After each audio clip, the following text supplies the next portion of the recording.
ॐ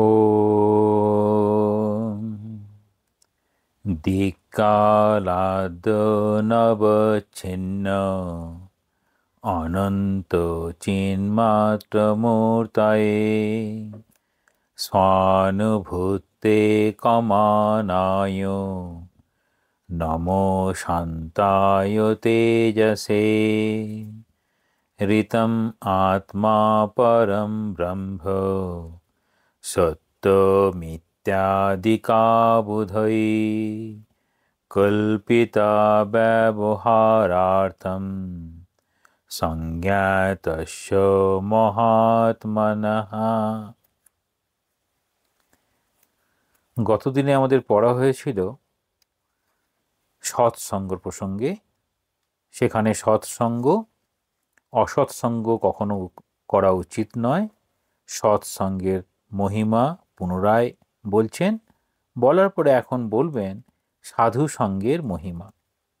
বলছেন, শূন্যমপূর্ণতামেতি মৃত্যুরপ্যমৃতায়তে আপৎসম্পদি বা ভাতি বিদ্বজ্জানসমাগমাৎ। শূন্যমাপূর্ণতামেতি মৃত্যুরপ্যমৃতায়তে আপৎসম্পদি বা ভাতি বিদ্বজ্জানসমাগমাৎ। বলছেন, বিদ্বজ্জানসমাগমাৎ শূন্যম আপূর্ণতাম এতি মৃত্যু অপি অমৃতায়তে আপৎ সম্পদ ইব আভাতি। এখানে সাধু সঙ্গে শূন্য পূর্ণতা ভাব প্রাপ্ত হয়। এই সাধু সঙ্গে শূন্য, এই শূন্য অর্থাৎ বলছে কামনা বাসনা শূন্য, বাসনা শূন্য অবস্থা হবে। সাধু সঙ্গে বাসনা শূন্য অবস্থা হয়, অর্থাৎ আমাদের কোনো অভাবের জন্য আমরা কাজ করি পাওয়ার জন্য। সাধু যার সকল স্বাদ পূর্ণ হয়েছে, তাহলে যার সকল স্বাদ পূর্ণ হয়েছে তার আর আলাদা করে তার আর কামনা বাসনা এগুলো থাকে না। সেজন্য তার যদি সঙ্গ করা যায়, তাহলে যিনি সঙ্গ করবেন তারও ওই রকম কামনা বাসনা কমতে থাকবে। সেই জন্য বলছেন সাধু সঙ্গে শূন্য পূর্ণতা ভাব প্রাপ্ত হয়। তাহলে বাসনা শূন্য হওয়া অর্থাৎ আমি পূর্ণ। আমি কীরকম লাভ করেছি? আমি সন্তোষ লাভ করেছি, আমার আর অসন্তোষ নেই। মানে প্রাপ্তি অপ্রাপ্তিকে কেন্দ্র করে যে অসন্তোষ, সেটি আমার মধ্যে নেই। এই হচ্ছে পূর্ণতা ভাব প্রাপ্ত হলো। মৃত্যু অমৃত সমান হইয়া যায়। তখন বলছেন সাধু সঙ্গ হলো, তাহলে বাসনা চলে গেল কিংবা সন্তোষ লাভ হলো, এটাকেই বলছেন। এরপরে যদি আমাদের মৃত্যু, সেই মৃত্যুটা আমাদের কাছে অমৃত সমান এবং দুঃখ সুখ রূপে প্রতীত হয়। তাহলে মৃত্যু, সেখানে নিজের মৃত্যু, অন্যের মৃত্যু, কাছাকাছি মানুষের মৃত্যু, সেসব মৃত্যু আমাদের দুঃখ দেয়। বিচ্ছেদ আমাদের দুঃখের কারণ।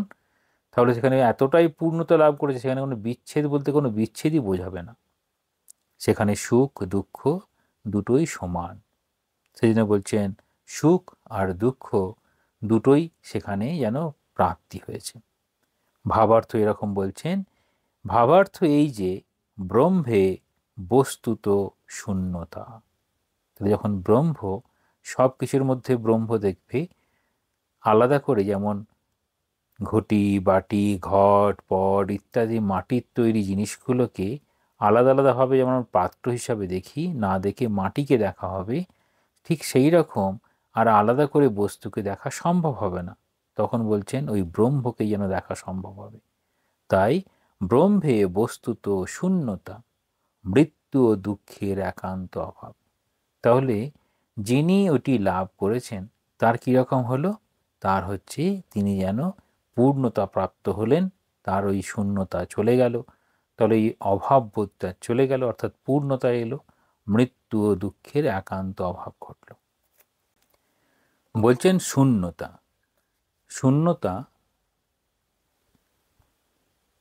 শূন্যতাকে কি বলছেন? শূন্যতা বা অভাব বোধ হইতেই বিষয় তৃষ্ণার উদ্রেক হয়। যখনই আমাদের মধ্যে কোনো বিষয় তৃষ্ণা আসছে, অর্থাৎ আমার সেটি নেই, সেটি পাওয়ার চেষ্টা করছি, তাহলে না পাওয়া বা আমার কাছে নেই এই অভাববোধ আমাদেরকে কর্ম করায়। এই অভাববোধ আমাদের সমস্ত কিছু, যেমন আমাদের কাছে জ্ঞানের অভাব বলে জ্ঞান লাভের চেষ্টা করি, তারপর মনে হবে না, জ্ঞান তো লাভ হলো, তাহলে জ্ঞানের পথে যদি চলতে চাই তাহলে আর কি কি লাভ করতে হবে সেটি বলছেন। আর এই অভাববোধ কীভাবে চলে যায়, যদি সামনে থেকে কাউকে এরকম দেখা সম্ভব হয় যিনি এরকম অভাববোধ অনেকাংশে কমিয়ে ফেলেছেন, জাগতিক অভাববোধ প্রায় শূন্য অবস্থা, তাহলে তাকে দেখে বলা হয় এই যে সমস্ত শাস্ত্র এরকম অবস্থা, সেই শাস্ত্রগুলোর জীবন্ত যেন উদাহরণ এই অবতাররা। ঠাকুরের সম্পর্কে স্বামীজি বলছেন যে কারণে যে এই শাস্ত্রগুলো বোঝার জন্য ঠাকুরের জীবনটা অপরিহার্য। ঠাকুরের না জীবন দেখলে পারে শাস্ত্রগুলোর মর্ম কথা আমরা বুঝে উঠতে পারতাম না। তাহলে ঠাকুর সেরকম সাধু বা সন্ন্যাসী যার কাছে গেলে সবই পূর্ণতা লাভ হয়। এইরকম বলছেন। এবার তৃষ্ণার পরিণাম, তৃষ্ণা ডিজায়ার, তন্হা, যেটা ভগবান বুদ্ধ বলছেন সমস্ত দুঃখের কারণ হচ্ছে তৃষ্ণা। তাহলে ডিজায়ার সমস্ত দুঃখের কারণ। এই যে দুঃখের বিষয় তৃষ্ণার যে উদ্রেক হচ্ছে সেটা কি থেকে, না আমার কাছে নেই সেটি পাওয়ার ইচ্ছা। সেই পাওয়ার ইচ্ছা এটি কিভাবে হয়, না মনের মধ্যে আমি এমনি বেশ ছিলাম, ভালো ছিলাম, তারপর বলছে না, যখনই শহরে গেল, শহরের বড় বড় বাড়ি দেখলো তো বড় বাড়ি করার ইচ্ছে হলো, তারপর গাড়ি দেখলো, গাড়ি পাওয়ার ইচ্ছে হলো।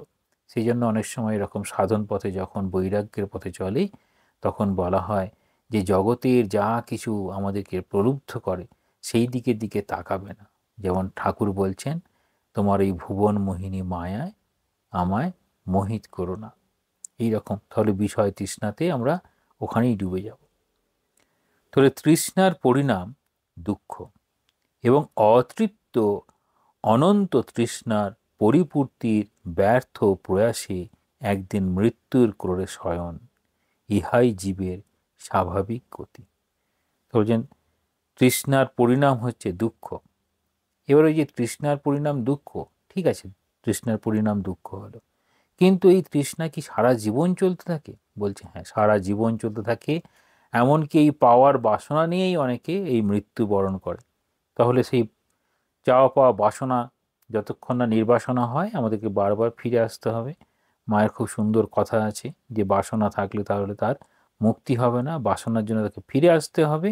ঠিক সেই রকম অতৃপ্ত অনন্ত তৃষ্ণা, তার আগে দুটি শব্দ বসাচ্ছেন, কিন্তু অতৃপ্ত মানে তৃপ্তি লাভ হয়নি, আর অনন্ত বাসনা। তাহলে অনন্ত বাসনা কি করে তৃপ্তি লাভ করবে? এত বাসনার পূর্তি সম্ভব নয়। তাহলে পরিপূর্তির ব্যর্থ প্রয়াস, সারা জীবন ধরে তার প্রয়াস করা হয়েছে, তারপরে একদিন মৃত্যুর ক্রোড়ে শয়ন, ইহাই জীবের স্বাভাবিক গতি। এটাকে জীবের স্বাভাবিক গতি বলছেন। তাহলে এই স্বাভাবিক গতি, সেই জীবের স্বাভাবিক গতির বাইরে কারা যাওয়ার চেষ্টা করছেন? ভক্ত, সাধু, সন্ন্যাসী, যারা গুরুর কৃপা লাভ করেছেন, ইষ্টকে পাওয়ার চেষ্টা করছেন, জীবনে সব কিছুর মধ্যে ভগবানকে পাওয়ার চেষ্টা করছেন, তারা এই স্বাভাবিক গতির বাইরে যাওয়ার চেষ্টা করছেন। এবার সেই বাইরে যাওয়ার পথে সাধু সঙ্গের উপযোগিতা বলে বলছেন কীরকম, না সাধু সঙ্গে যথা লাভে তৃপ্তি, ওই যদৃচ্ছা লাভ ও সন্তুষ্ট, যেটা পেল তাতে সন্তোষ। তাহলে সাধু সঙ্গে কি হচ্ছে? যথা লাভে তৃপ্তি। এই সাধু সঙ্গ বলতে যে সাধক বা ভক্ত এই সাধু ভাবটাকে গ্রহণ করার চেষ্টা করছে। তাহলে সাধু কীরকম হবে? সাধু এক ব্যক্তিকে বলা যায় সৎ গ্রন্থ, সেটাও সাধু সঙ্গ, আবার সৎ ভাবের সঙ্গে চলা সেটাও সাধু সঙ্গ, সৎ ব্যক্তির সঙ্গে চলা সেটিও সাধু সঙ্গ। কিন্তু যাদের সঙ্গে সঙ্গ লাভে এই যথা লাভে তৃপ্তি, এই সন্তোষগুলো আসতে পারে, এবং অধিক ভোগ ও লাভার্থ আকাঙ্ক্ষার অভাবরূপ সন্তোষ নামক মহারত্নদয় লাভ হইয়া থাকে। তাহলে কি বলছেন? সন্তোষ নামক মহারত্ন, সাধু সঙ্গে যথা লাভে তৃপ্তি এবং অধিক ভোগ লাভার্থ আকাঙ্ক্ষার অভাব।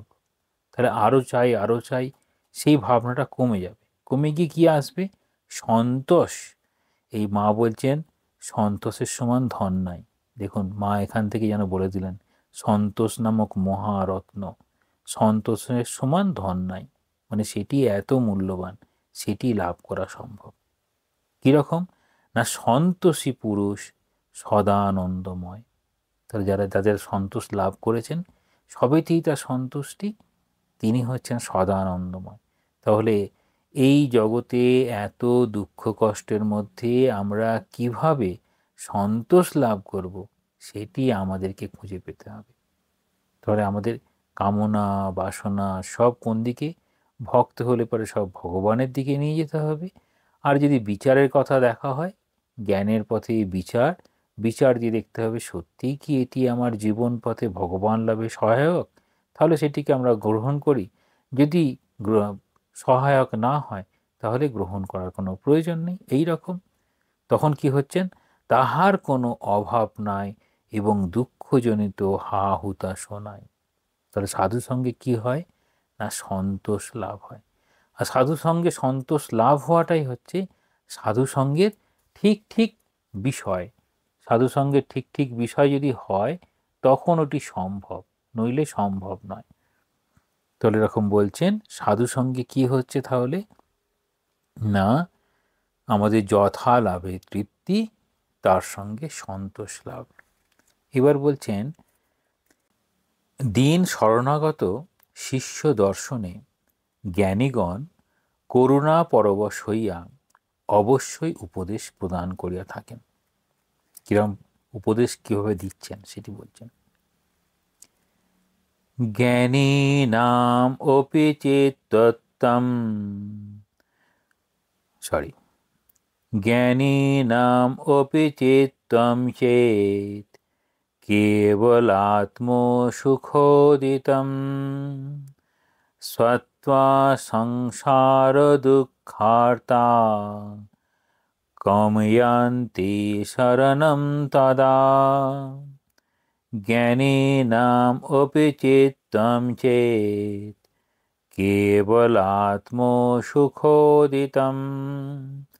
সত্ত্বা সংসার দুঃখার্তা কাময়ান্তি শরণম তদা। জ্ঞানীনাম অপি চিত্তম কেবল আত্মসুখ উদিতম চেত তদা সংসার দুঃখ আর্তা সত্তা কম শরণম ইয়ান্তি। বলছেন জ্ঞানীগণের চিত্ত যদি কেবল আত্মানন্দ লাভেই সমোৎসুক থাকে, তবে সংসার দুঃখ সন্তপ্ত জীবগণ একটু শান্তি লাভের আশায় কাহার শরণ লইবে। অতএব জ্ঞানীগণ সদা পরোপকার পরায়ণ হইয়া থাকেন, ইহাই ভাবার্থ।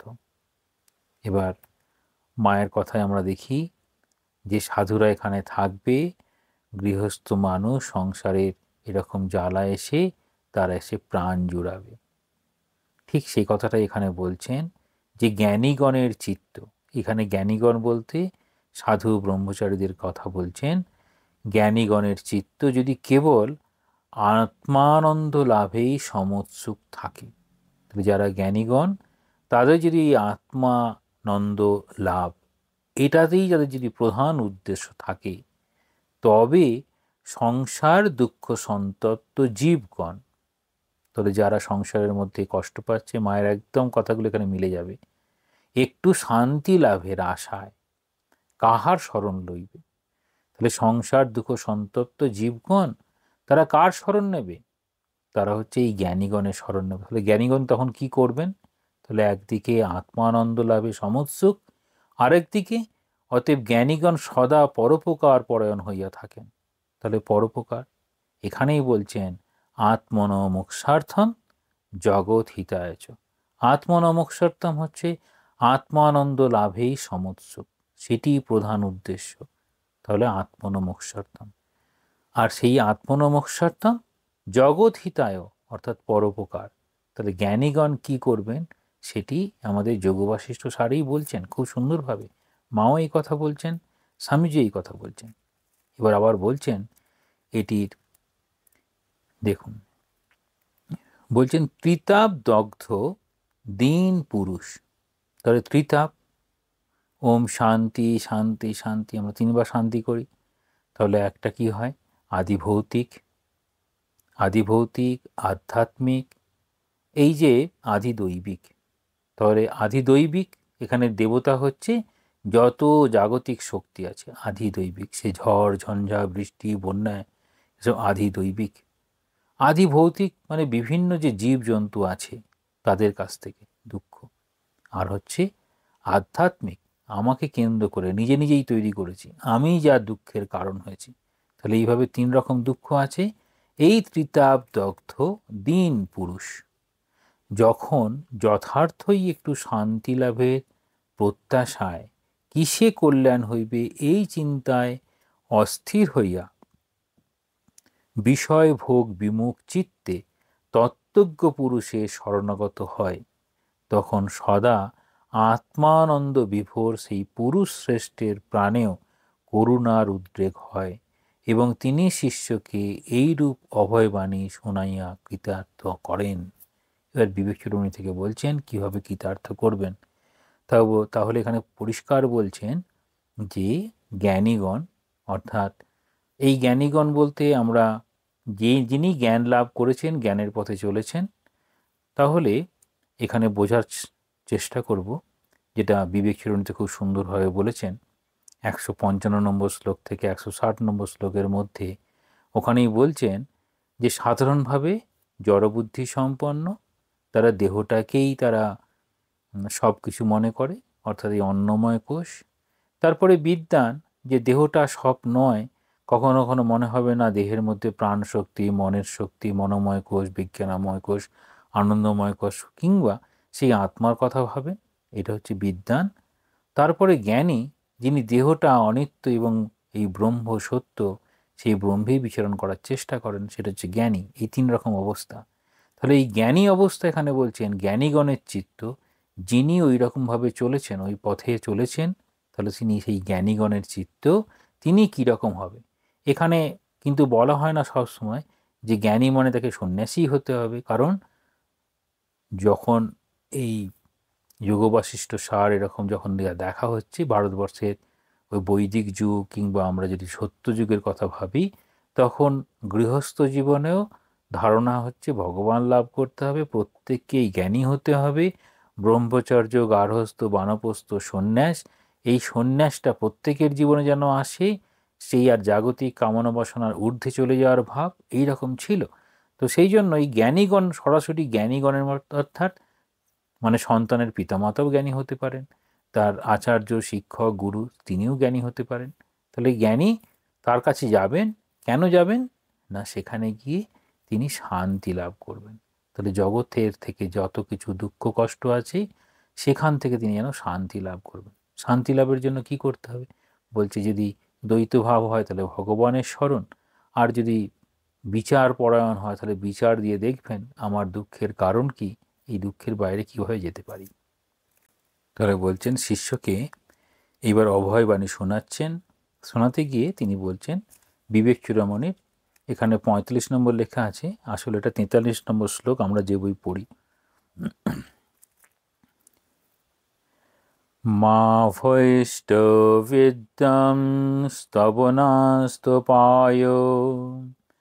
সংসার সিন্ধোস্তরণে স্তূপায় येनैव याता यतयस्य पारं তমেব মার্গম তব নির্দেশামি। বলছেন হে বিদ্বান, ভয় পাইও না। এখানে বিদ্বান শিষ্যকে বলছেন, যিনি শিখতে এসেছেন সেই শিষ্যকে বলছেন। কেন শিষ্যকে বিদ্বান বলছেন না, তিনি বুঝতে পেরেছেন যে দেহে, আমাদের যে দেহ স্বরূপ এই অন্নময় কোষের ঊর্ধ্বে যাওয়ার চেষ্টা করছেন, সেই বিদ্বান, যিনি এই মুক্তির কি, মুক্তির পথে চলার চেষ্টা করবেন, সেই শিষ্যকে সাহস দিয়ে বলছেন তুমি বিদ্বান, হে বিদ্বান, ভয় পাইও না। তোমার বিনাশ হইতে পারে না। মাও বলছেন, আমার সন্তান হয়ে তুমি কি করে বলো তুমি রসতলে যাবে? বিধির সাধ্য নেই তোমাকে রসতলে নিয়ে যায়, এরকম মা বলছেন। তাহলে ভয় পাইও না, তোমার বিনাশ হইতে পারে না। তাহলে শিষ্যের বিনাশ হবে না যদি গুরু সেই রকম হয়। সংসার সাগর উত্তীর্ণ হইবার উপায় আছে। তাহলে এই সংসারের সাগর, সংসার রূপ সাগর, এটা উত্তীর্ণ হইবার উপায় আছে। যে মার্গ অবলম্বন করত পূর্বেও মুমুক্ষুগণ এই সাগর উত্তীর্ণ হইয়াছেন, সেই সনাতন মার্গই আমি তোমাকে উপদেশ করিব। বলছেন এর আগে আগে যত মানুষ এই সংসার রূপ সাগর উত্তীর্ণ হয়েছেন, তারা যে সব পথ অবলম্বন করে গিয়েছেন, সেই পথ সেই পথ তোমাকে বলবো। বলেই বলছেন, ওখানে বলা আছে বসন্ত বল্লভ চরিতম, এখানে বলছেন বসন্তের ন্যায় লোকহিত আচরণ করাই বিদ্বানগণের স্বভাব। স্বয়ং এই সংসার প্রহেলিকার পারে উত্তীর্ণ হইয়া তাহারা অপরকেও সেই মোক্ষ মার্গে আরূঢ় করাইয়া থাকেন। ইহা তাহাদের যেন একটি পুণ্য কর্তব্য। বলে আচার্য শঙ্কর বলছেন, আচার্যস্যাপি অয়ং নিয়ম যৎন্যায় প্রাপ্ত সৎশিষ্য নিস্তারণম অবিদ্যা মোহদধে। কিরকম বলছেন? বিধিপূর্বক উপসন্ন যোগ্য সৎ শিষ্যকে সংসার রূপ অবিদ্যা সাগর হইতে উদ্ধার করা আচার্যের অবশ্য কর্তব্য। তাহলে আচার্যের কর্তব্য বলছেন কাকে তিনি সাহায্য করবেন? তিনি সকলকেই সাহায্য করবেন, কিন্তু কোন শিষ্য যোগ্য হবে, কোন শিষ্য যোগ্য হবে না, আমরা বাগানের মালির কথা ভাবতে পারি। মালি সব গাছকেই জল দেয়, সব গাছকেই সার দেয়, সব গাছ যাতে বড় হতে পারে চেষ্টা করে, গাছের নিজস্ব প্রয়াস চাই, গাছকে নিজেকেই মাটি থেকে সব কিছু নিতে হবে। যেমন সূর্য সবাইকেই আলো দিচ্ছে, যে যেরকমভাবে বড় হচ্ছে, ঠিক সেই রকম শিষ্য যতদূর পর্যন্ত নিজের যোগ্যতা, নিজেকে যোগ্য করে তুলতে পারবে ততদূর সে পারবে। কিন্তু আচার্যের কর্তব্য কীরকম? তিনি কিভাবে এই সংসার রূপ অবিদ্যা সাগর হইতে উদ্ধার করতে হয় তিনি সেটি বলার চেষ্টা করছেন। তাহলে এরকমভাবে এটি বলছেন। তাহলে কি কি বলছেন এখানে আমরা এই পর্যন্ত আজকে দেখব। তাহলে সাধু সঙ্গের মহিমা বলছেন। সাধু সঙ্গের মহিমা কীরকম হবে? সাধু সঙ্গ করলে কি হয়? সাধু সঙ্গ করলাম অথচ মনের মধ্যে অসন্তোষ থাকছে, মনের মধ্যে অতৃপ্ত বাসনা যেন আরও উদ্বেগ ঘটছে, তাহলে সেখানে ওই সাধু সঙ্গের নিশ্চয়ই আমরা বলা হয় কোনো উদ্দেশ্য, উপায় আর কর্মপদ্ধতি। উদ্দেশ্য যদি আমাদের ভগবান লাভ হয়, বা উদ্দেশ্য যদি হয় একটা সৎ জীবনযাপন করব, তাহলে উপায়, সেই উপায়টা কীরকম হবে? সেখানে উপায়ের মধ্যে প্রধান বলছেন সাধুসঙ্গ, সৎসঙ্গ। সাধুসঙ্গ বারবার বলছেন, কারণ সৎসঙ্গ এবং সাধুসঙ্গ হলে তাহলে সৎসঙ্গে সেটি হচ্ছে স্বর্গবাস হবে, অর্থাৎ যেখানে যা কিছু শুভ সেটা সেটি পাওয়া সম্ভব। এই সাধুসঙ্গের কথাই বারবার বলা হয়। ঠাকুরও বলছেন যে যখনই সময় পাবে সাধুসঙ্গ করবে, নাহলে নির্জন বাস করবে। তাহলে সাধুসঙ্গ, সাধুকে দেখলে কীরকম মানে হবে? সাধুকে দেখে তার মধ্যে একটা উদ্দীপনা জাগবে। ঠাকুর এরকম বলেছেন যে সাধু কীরকম না, যাকে দেখলেই ইষ্টের উদ্দীপন হয়, মানে মনে হবে তিনি ওই পথের পথিক, তাকে দেখেই বোঝা যাচ্ছে। তাহলে জাগতিক চাওয়া পাওয়ার কত ঊর্ধ্বে থাকবেন সেটি বোঝাতে গিয়ে পরেরটাতে বলছেন কীরকম হবে না, জ্ঞানী নাম অপি চিত্তম চেত কেবল আত্ম সুখোদিতম। বলছেন জ্ঞানীগণের চিত্ত যদি কেবল আনন্দ লাভেই সমৎসুখ থাকে, তাহলে আত্মানন্দ লাভ। তাহলে জ্ঞানীগণ কি করবেন? তার মুখ্য উদ্দেশ্য আত্মানন্দ লাভ। ঠাকুর নিজে যেমন বলছেন, দেখো আমি ভগবান ছাড়া কাউকে কিছু চাইনি, মানে আমি ঈশ্বরকেই চেয়েছি, ভগবানকেই চেয়েছি, এরকম বলছেন, আর কোনো কিছু চাইনি। আবার বলছেন জগৎ যদি সত্য মনে হতো তাহলে কামার পুকুরটাকে সোনা দিয়ে মুড়ে দিতাম। তাহলে জগতের কোনো কিছু পাওয়ার থেকে তিনি কতদূর ঈশ্বরে মন রাখবেন, বা এরকম ঈশ্বর বা জ্ঞানের পথেই চলবেন, তাহলে এই আত্মানন্দ লাভ, তাতেই সমৎসুখ থাকতে বলছেন। সত্তা সংসার ও দুঃখার্তা কম ইয়ান্তি শরণম তদা। তাহলে বলছেন যারা এই সংসার দুঃখ সন্তপ্ত জীবগণ এত কষ্ট পাচ্ছেন, তারা কার কাছে যাবে? না, তারা যাবেন এই জ্ঞানীগণের কাছে। কারণ জ্ঞানীগণ ওই আত্মানন্দ লাভ করার পরে কি করবেন? জ্ঞানীগণ সদা পরোপকার পরায়ণ হইয়া থাকেন। তাহলে একদিকে তিনি আত্মানন্দ লাভ অর্থাৎ আত্মনমোক্ষার্থম, আর বলছেন পরোপকার জগৎ হিতায়চ। স্বামীজি বলছেন একটা চিঠিতে শ্রীরামকৃষ্ণের পুত্রকে, বলছেন প্রাণোত্তয়পি পরকল্যাণ ও চিকিৎসা, নিজের প্রাণ পর্যন্ত ত্যাগ করে যিনি পরের কল্যাণ করতে চাই। তাহলে নিজের প্রাণ যিনি ত্যাগ করে পরের কল্যাণ করবেন এরকম ভাবছেন, তাহলে তাকে কোন জ্ঞানে স্থিতি লাভ করতে হবে? না, সেখানে আর দুই ভাব থাকবে না, দ্বৈত ভাব থাকবে না, সব অদ্বৈত ভাব, সে ওই চৈতন্য ভাব বা ভক্তির পরাকাষ্ঠায়, যে সব যেখানে যেখানে আমি যা দেখছি সবই যেন সেই ঈশ্বরের প্রকাশ, সবই যেন প্রভুর প্রকাশ। তো সেইভাবে তিনি সেটিকে সাহায্য করার কথা ভাবতে পারেন। তাহলে এই রকম যদি হয়, তাহলে তার ভাবার্থে এরকম বলছেন যে একদিকে আত্মানন্দ লাভ আর একদিকে পরোপকার, সেখানেই আমরা যদি যাই তবে আমাদের ঠিক ঠিক শান্তি। তাহলে আমরা কোথায় যাব? যারা এই পথের পথিক, এই পথে চলছি, তারা কীরকম মানুষের সঙ্গে সঙ্গ করবেন, কীরকম সাধুর সঙ্গ করবেন, কীরকম স্থানে যাবেন? তাহলে জাগতিক চাকচিক্যের পিছনে দৌড়াবো, না যেখানে শান্ত স্নিগ্ধ, যা কিছু আমাদের ঈশ্বরের দিকে নিয়ে যায় সেরকম দেখব? তাহলে ভগবানের স্বরূপ বলতে এরকম বলা হচ্ছে, যেমন যেমন বলা হয় স্থাবরানাম হিমালয়। ভগবান নিজে বলছেন আমি এই স্থাবরের মধ্যে যেন হিমালয় স্বরূপ, যজ্ঞের মধ্যে যজ্ঞানাম জপযজ্ঞস্মি।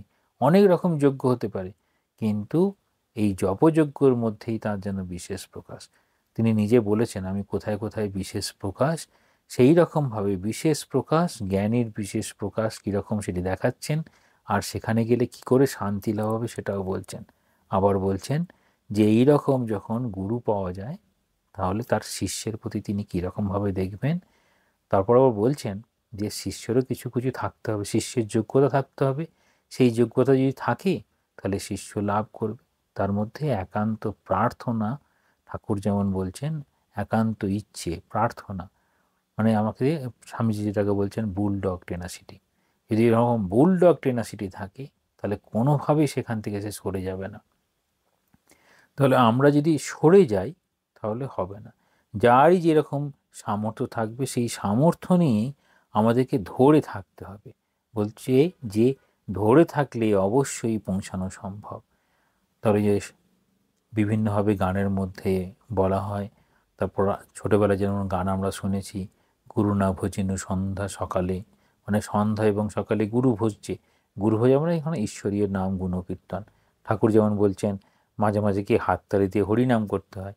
তাহলে ভক্তির প্রভাবে হাততালি দিয়ে যদি হরিনাম করে তাহলে পাপ পাখিগুলো সব উড়ে চলে যাবে। পাপ পাখি বলতে যা আমাদের স্বার্থপরতা, কলুষতা, তারপর যে কামনা বাসনা, যে যা কিছু ভগবান থেকে আমাদের দূরে সরিয়ে দেয়, সেই ভাবনাগুলো যেন কমে যাবে। তাহলে ভগবানের প্রতি বেশি আকর্ষণ আসবে, বাকিগুলোতে কমে যাবে। সেইটা পাওয়ার জন্য আমাদের সৎসঙ্গের পরেই গুরুর সঙ্গ বিশেষভাবে বলছেন। তারপরে বলছেন এখানে সাধু সঙ্গ, ঠিক ঠিক সাধু, সাধু স্বরূপ, এবং তার সঙ্গ করলে কি হতে পারে। সাধু সঙ্গে বলছেন সাধুনাম দর্শনম পুণ্যম, সাধুকে দেখলে পারেই পূর্ণ হয়। এর আগে বলা হয়েছে যে মাটির প্রতিমা এরকম পুজো করে দীর্ঘদিন পূজা করলে তবে সেই দেবমূর্তিতে দৈবী ভাব আসে। আর সাধুর মধ্যে সঙ্গে সঙ্গে এখানেই আমাদের পড়া হয়েছে আগে, দেখবেন সাধুকে যদি এরকমভাবে করা যায় তাহলে সেখানে সে কিভাবে এই সংসারের বাইরে সে যেতে পারে। এরকম সব বিষয়গুলো আমরা দেখি, তাহলে বোঝা যায় যে সন্ন্যাসীর কর্তব্য আর কীরকমভাবে লাভ হয় সেটিও এখানে বলেছে।